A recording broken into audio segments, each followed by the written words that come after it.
Hey, what's up, everyone? Welcome in to That's a Tap CT with my guy DJ. We're here to talk about some news and the recap of the big boxing fight between Jake Paul, Nate Diaz. Yep. DJ, how you feeling?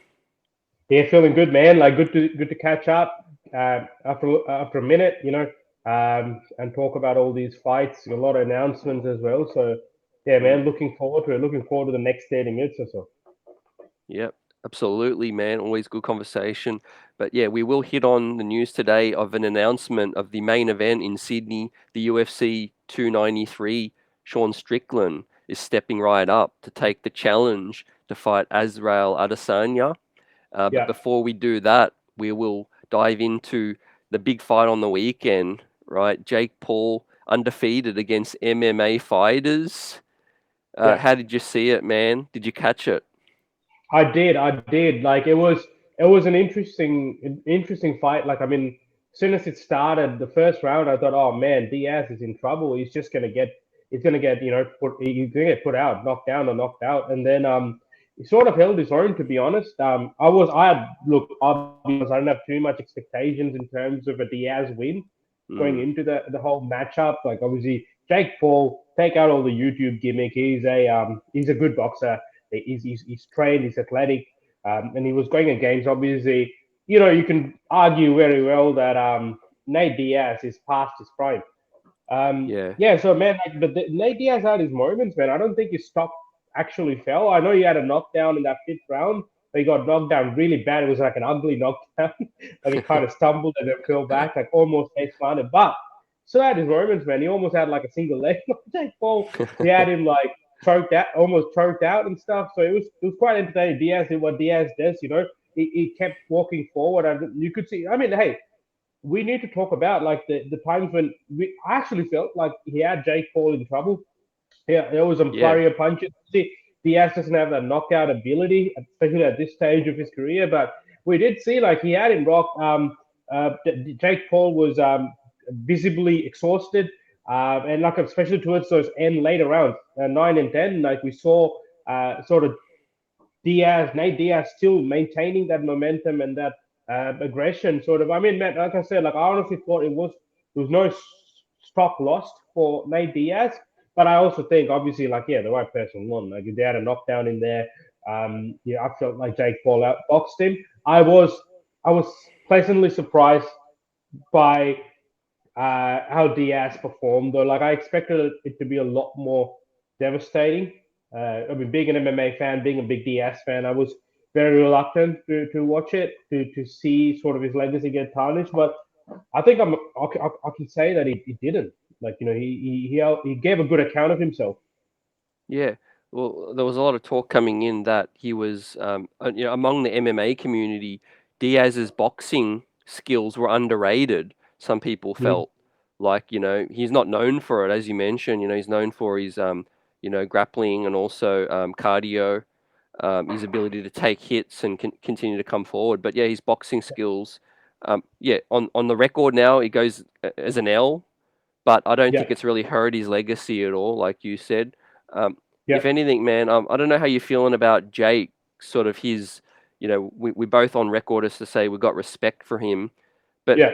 do you feel like coming up next, like, do you really feel like he deserves a more challenging boxing opponent now rather than this MMA, gimmick kind of thing? How Yeah, how are you well, feeling about that? 100%. Like it all depends on sort of what his angle and direction is.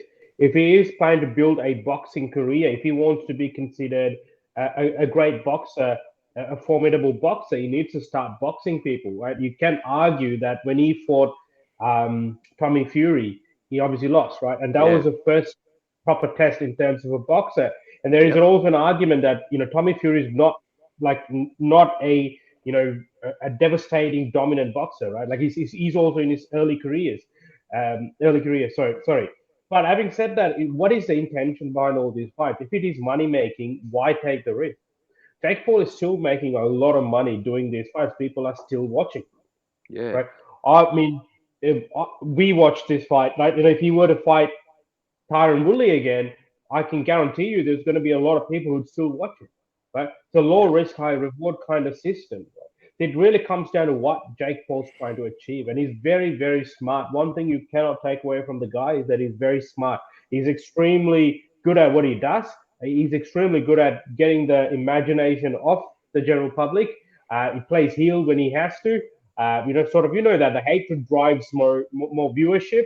And then, look, obviously making a lot of money. And I guess I think is the ultimate goal, right?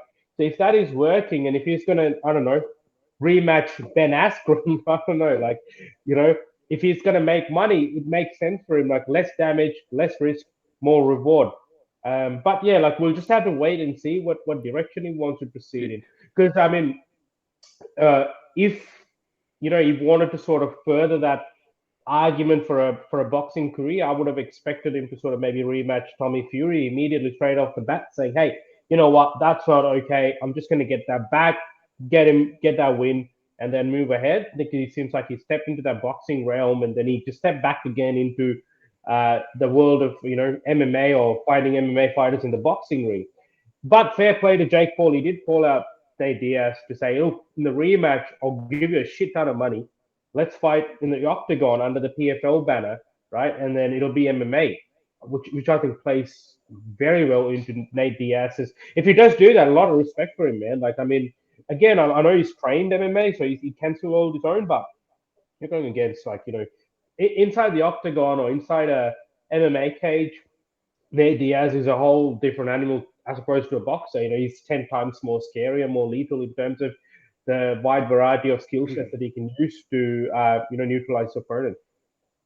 Yeah. I think I would expect the jiu-jitsu obviously to come Mm. through and for Diaz to dominate. But yeah, you're spot on about his challenges now, the opponents. I think he was more interested in getting respect over beating a notorious fighter like Nate Diaz rather than the actual boxing element. But the Yep. record now, people are kind of wanting to see more of the Fury side of things in terms of Yep. respect, beating boxing opponents rather Yep. than MMA guys on the latter end of their careers. It's one thing if it was an MMA fighter like up and coming, I think. Would you look at it any different rather than an up and coming MMA fighter? Oh, Yeah. even up and coming, yeah. Like if they are a striker, not a grappler, right? If their background is in striking and they're an MMA fighter, hey, get Alex Pereira in there.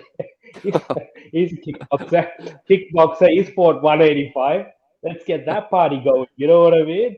Um, Oh, but outside of that, nah, man. Like, there's another fight that interests me too. That he's not a boxer, but he's also from the same world that Jake Paul is, and he's also obviously making a strong case for himself, which is yeah. KSI. KSI is fighting Tommy Fury. Yeah. Yeah, and Logan Paul's then fighting Dylan Dennis. Dylan Dennis is back. So hey, man, like if KSI is able to either win or doesn't matter the outcome of that fight with Tommy Fury, right? Like they can. I'd like to see a fight between Jake Paul and KSI. I think they're both very smart. I think they probably have dialogue behind the scene, but I think they'll build that fight up to the point where they've got everyone's attention, and then they'll probably make that happen, and it'll probably be like a 3 fight saga or something. I don't know.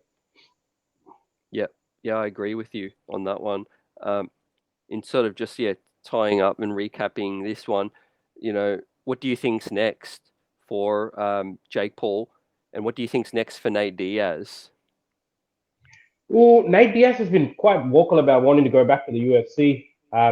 Even after that fight, we Mm. saw people like Dustin Poirier still calling him out, which is another great fight. It was meant to happen. It never happened. Nate Diaz seems to have a lot of respect towards the UFC. And I think the UFC will be very open to having him back. Even Dana White said this is his house. He can come back whenever he wants. And I think, Yep. yeah, like, I mean, it could come to fruition. We might see him back in the UFC. But obviously, if he signs with the UFC, then all possibility of that Jake Paul MMA fight's not going to happen. I would say to Nate Diaz, like, make that happen, man. Like, it's a lot of money. Uh, it's something that plays to his strength. Why not? Like, he's earned his place. He's done the mileage. Just go earn that bag, like they say. You know what I mean? So, yeah. But for Jake Paul, like I said, like man, I'd like to maybe see him box KSI or have that Tommy Fury rematch. But yeah, I'd love to, from a competitive standpoint, being boxing, I'd like to see more of that boxing um, fights happening with boxers instead of MMA fighters who actually specialize in grappling and wrestling. Yeah. No, I like what you said. Yeah, I could see the same coming up. Obviously, both big players in the game now. They're like I said, their reputation hasn't really taken a hit. It's just more underwhelming in terms of we've seen this movie before with Jake Paul now.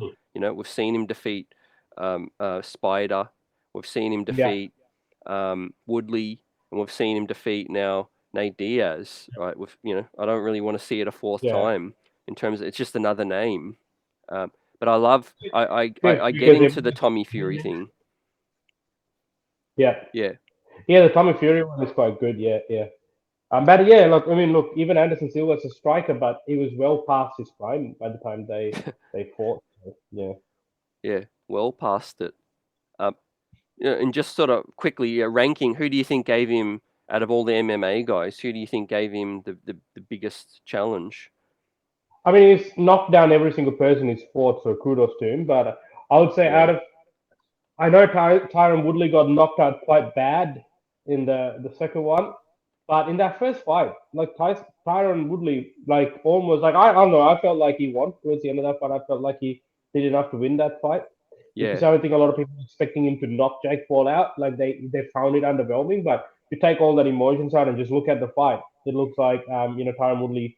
So I would say Tyron Woodley, and then Anderson Silva, and then Nate Diaz in order of yeah, sort of how they um, how much yeah, challenge they gave. Yeah.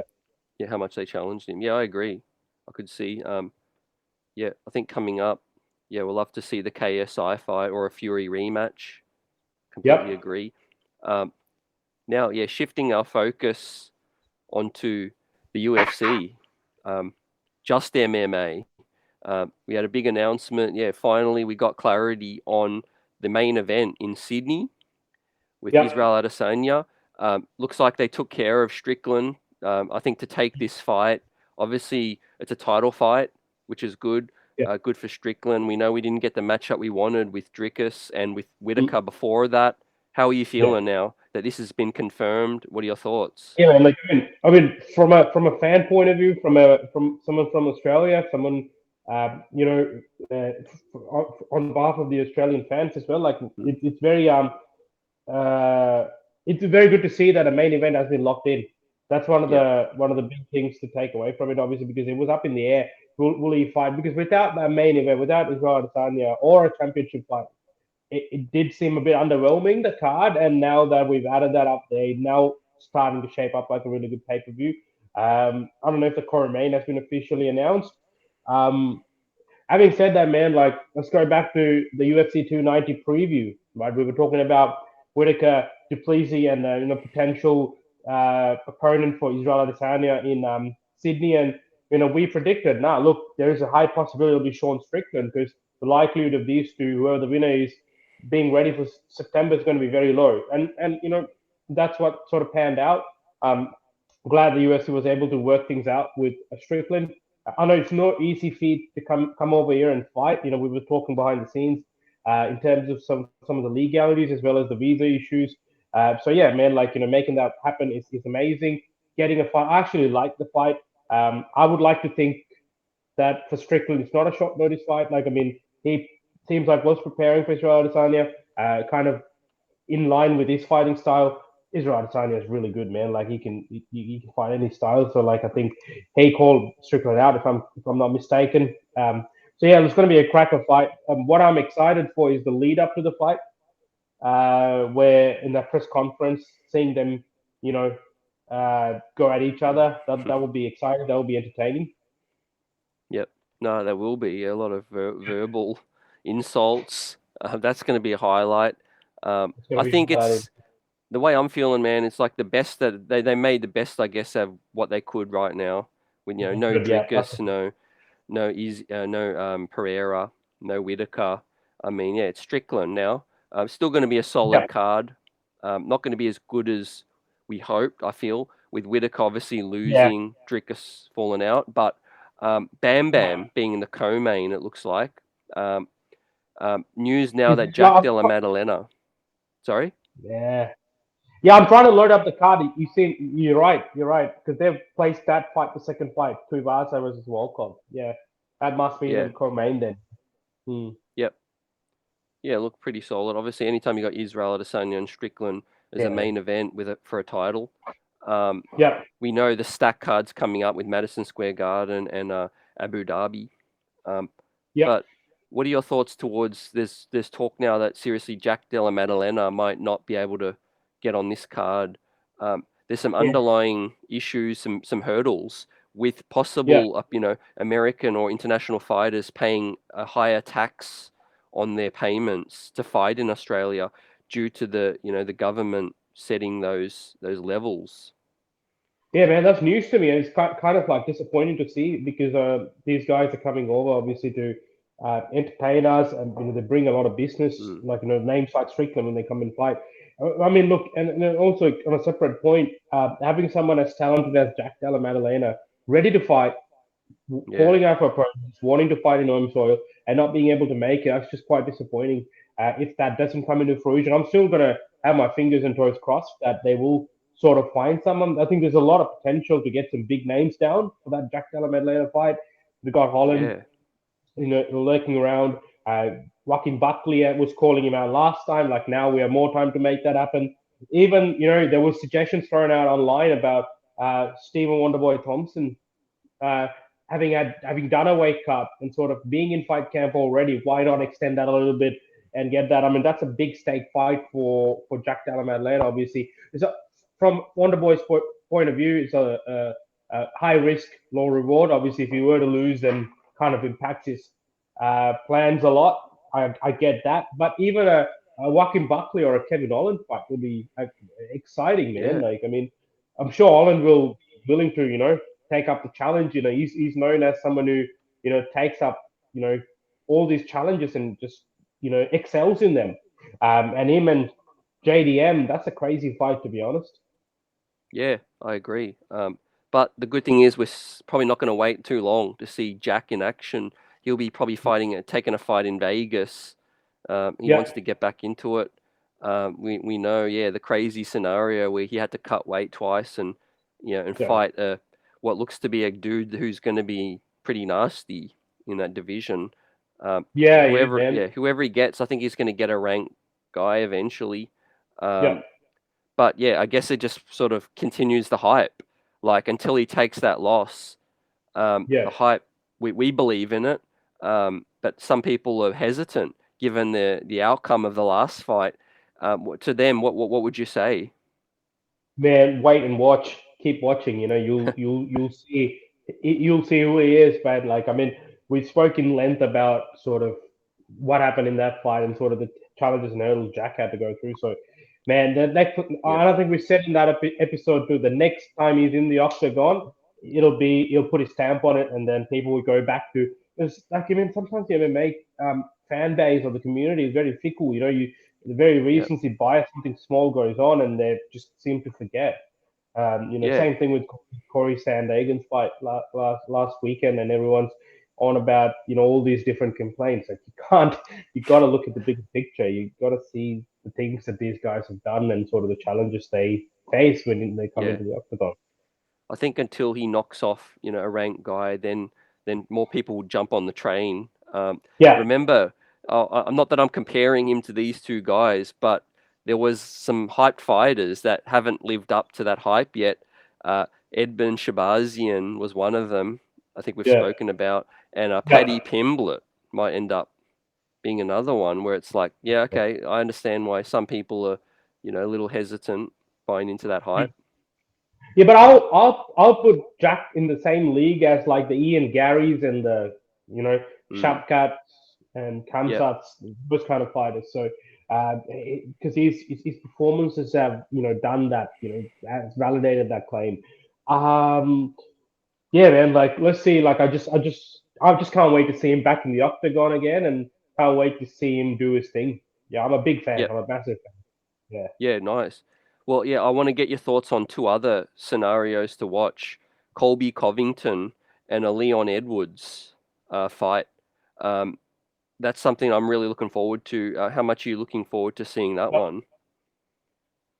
Man, very excited. It seems like so far it's either being targeted for the Madison Square Garden card, which is in November, which makes that card a mega card and probably on paper the best card of the year if that does happen, because we Oh, know the greatest of all time, John Jones, is oof. taking on the greatest heavyweight of all time in Stipe already. So that will elevate that card and set it out in the stratosphere. But even if they don't, they want to because we're not sure what's happening with this lightweight title scene, right? Like so uh, light heavyweight. They might want Yep. to do the light heavyweight title fight in December, or even a Wolf may be back fighting Topuria in December. So there's still more options maybe available. So either way, we'll see it towards the end of the in November or December. Great fight. Look, there's a lot of conversation about this probably deserve this, probably deserve that. Look, at the end of the day, he's a great fighter.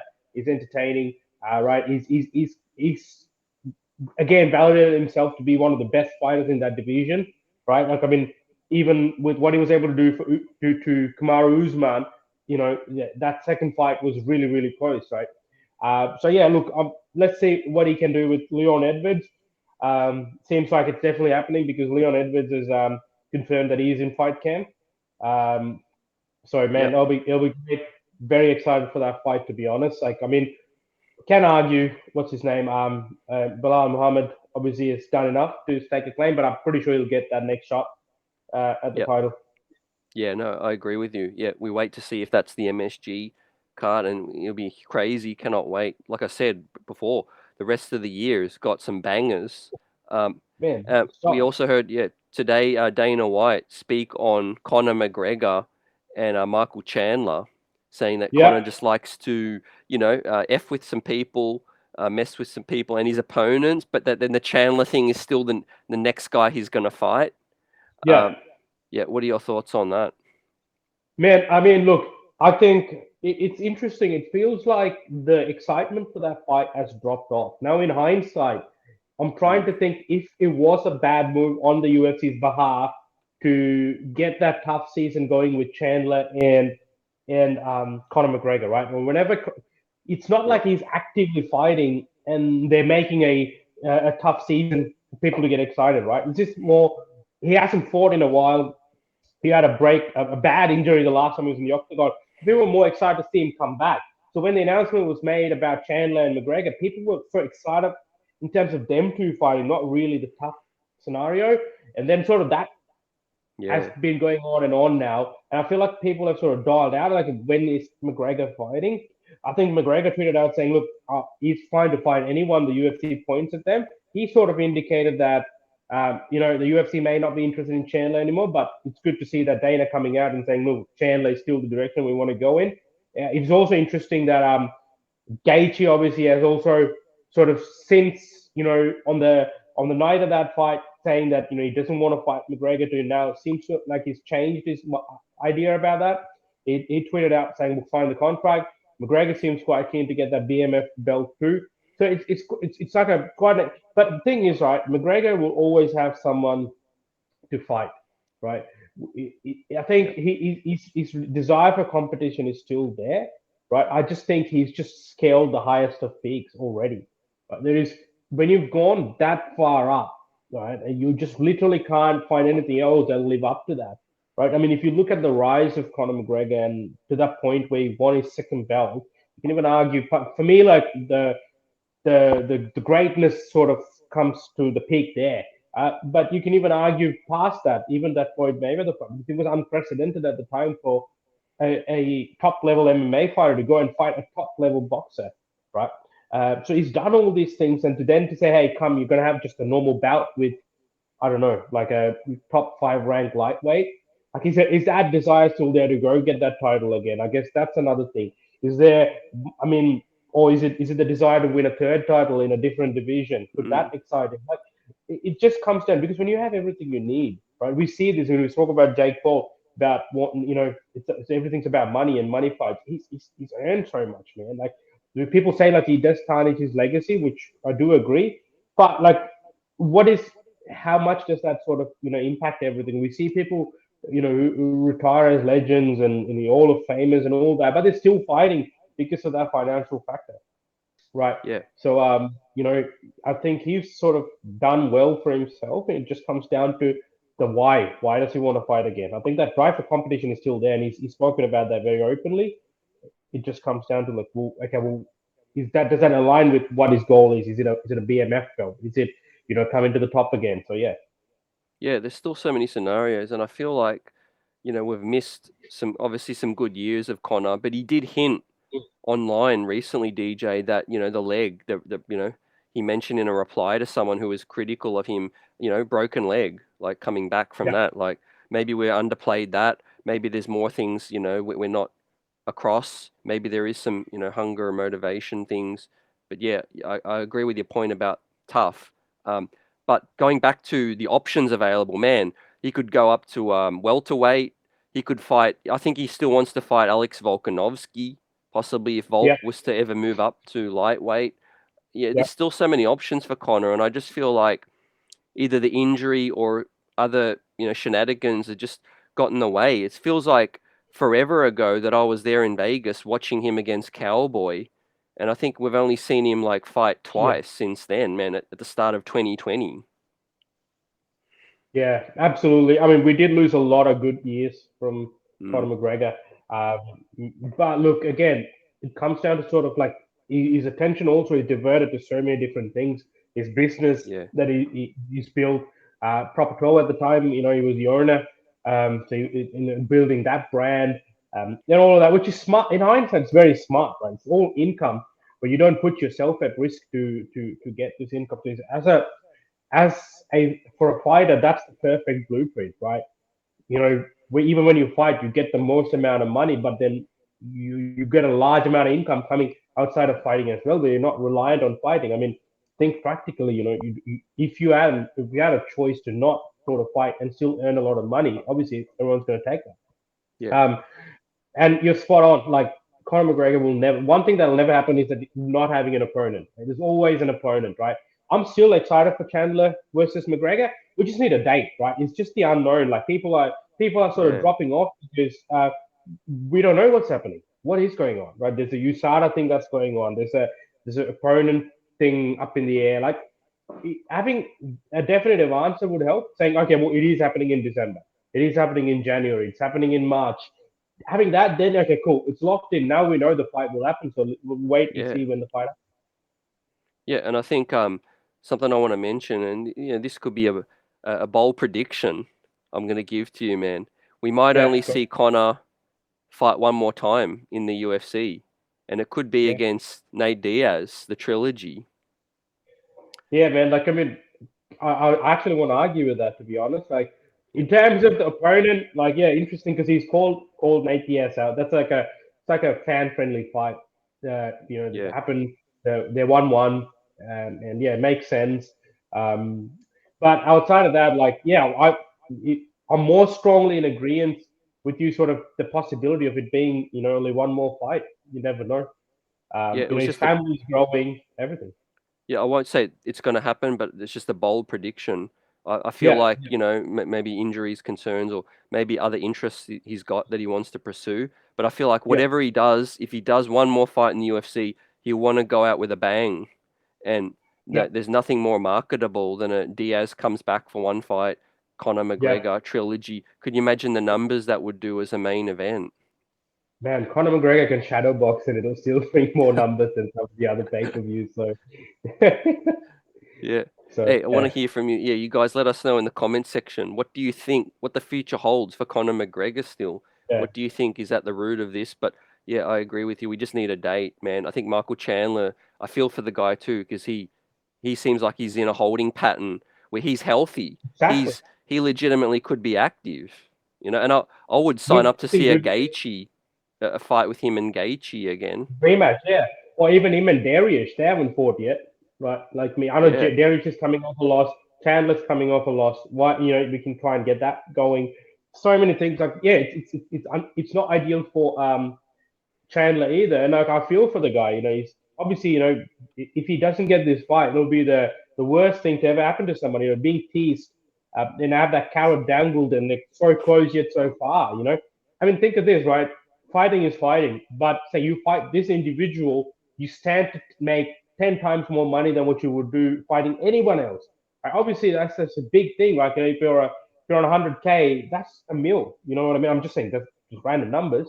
Yeah. But yeah, so it's just obviously he stands to lose a lot if he's done the tough. I know he'll be compensated by the UFC for what's happened so far, but seems like it went nowhere. You know what I mean? Like, I don't know how good the tough season at the moment. I'll be very honest. I've tuned into a few episodes, but yeah, it's just it doesn't add that sort of impact that it usually adds.